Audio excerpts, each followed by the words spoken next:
Road ప్రమాదాల నివారణకు ప్రజల సహకారం అవసరమని అన్నారు మంత్రి పొన్నం ప్రభాకర్. ఇక రాష్ట్రంలో అత్యధిక మరణాలు యాక్సిడెంట్లతోనే జరిగాయని పోలీసుల నివేదిక ఉందని చెప్పారు. అన్ని శాఖల అధికారులు మరణాలు తగ్గించేందుకు కృషి చేస్తున్నారని, అయితే ప్రజల భాగస్వామ్యం లేనిది ఏదీ విజయవంతం కాదని తెలిపారు. సిటీలో రోడ్డు భద్రతా మాసోత్సవాల్లో పాల్గొన్నారు మంత్రి.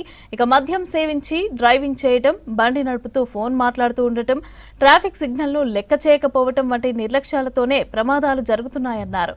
ఇకనైనా వాహనదారులు అవగాహనతో మెలగాలని, ట్రాఫిక్ నియమాలను పాటించి ప్రమాదాల బారిన పడవద్దని సూచించారు పొన్నం.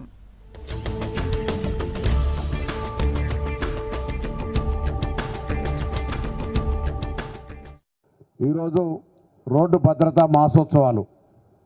రోడ్డు భద్రత 365 రోజులు ఉంటుంది కదా.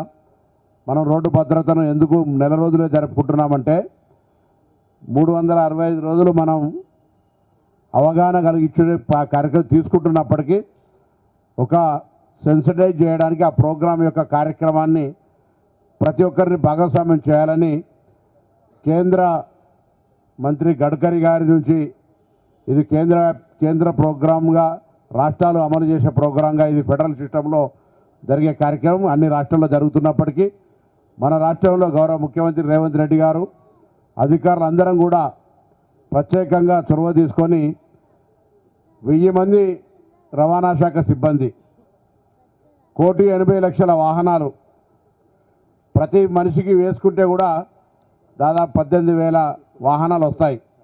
ఒక మనిషి 18,000 వాహనాలను మోటివేట్ చేసే పరిస్థితి కాదు. అంతే ఇందులో ప్రజల భాగస్వామ్యం కావాలి. ప్రభుత్వ నిర్ణయాలు ఎన్నున్నప్పటికీ ప్రజల భాగస్వామ్యం, ప్రజల అవగాహన లేనట్టయితే 3 రోజుల కింద తెలంగాణ పోలీస్ డీజీపీ గారు ఒక ప్రెస్ కాన్ఫరెన్స్ చేసినారు. తెలంగాణలో యాక్సిడెంట్లో అత్యధిక మరణాలు జరిగినాయనే మాట చెప్తున్నటువంటి పరిస్థితి. అటు పోలీస్ శాఖ తరఫున కానీ, ఇటు రవాణా శాఖ తరఫున కానీ, అటు R&B శాఖ తరఫున కానీ డేంజరస్ స్పాట్స్ను రిమూవ్ చేస్తూ కూడా ఎక్కడైతే యాక్సిడెంట్ ప్రోన్ ఏరియా ఉందో దాన్ని తీసేసే కార్యక్రమంతో పాటుగా ప్రజలకు సంబంధించి కొంత అవగాహన కలిగించే కార్యక్రమంలో భాగంగా మరి చాలా రోజుల కిందనే జిల్లా కలెక్టర్లను, జిల్లా ఎస్పీలందరినీ భాగస్వామ్యం చేసి విద్యాశాఖ అధికారులను, తదితర సంక్షేమ శాఖలను కూడా భాగస్వామ్యం చేసి ఒక వీడియో కాన్ఫరెన్స్ ద్వారా చీఫ్ సెక్రటరీ గారు మేమంతా కూడా కలిసి అన్ని జిల్లాల్లో ఈ కార్యక్రమం ఒక యుద్ధ ప్రాతిపదికన నెల రోజులు ఒక అన్ని రకాల కార్యక్రమాలతో జరగాలని ఒక ప్లాన్ ఆఫ్ యాక్షన్ రిలీజ్ చేసినాం.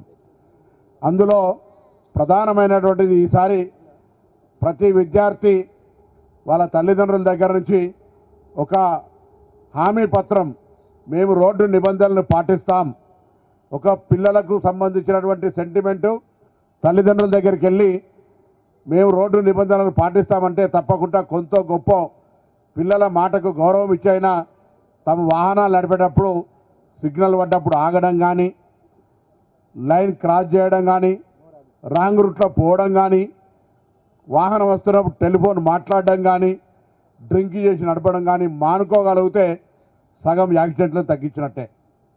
ఈ ప్రధానమైన కారణాల వల్లనే యాక్సిడెంట్లు జరుగుతూ ఉన్నాయి. మనం ఎంత చెప్పినా కూడా ఒక జీవన శైలిలో చాలా వేగం పెరగడం వల్ల గమ్యం చేరాలని, జీవన నౌకను కొనసాగించడానికి మనం ఉరుకుల పరుగుల మీద నడుస్తున్న సందర్భంలో ఈ నిబంధనలన్నీ గాలికి వదిలేసి ఉరుకుతూ ఉన్నాం. ఆ ఉరికే సందర్భంలో ప్రాణాలు గాలిలో కలిసి కుటుంబాలు పూర్తిగా రోడ్డున పడి అనాథాలుగా మారిపోతూ ఉన్నాయి కొన్ని సందర్భాల్లో.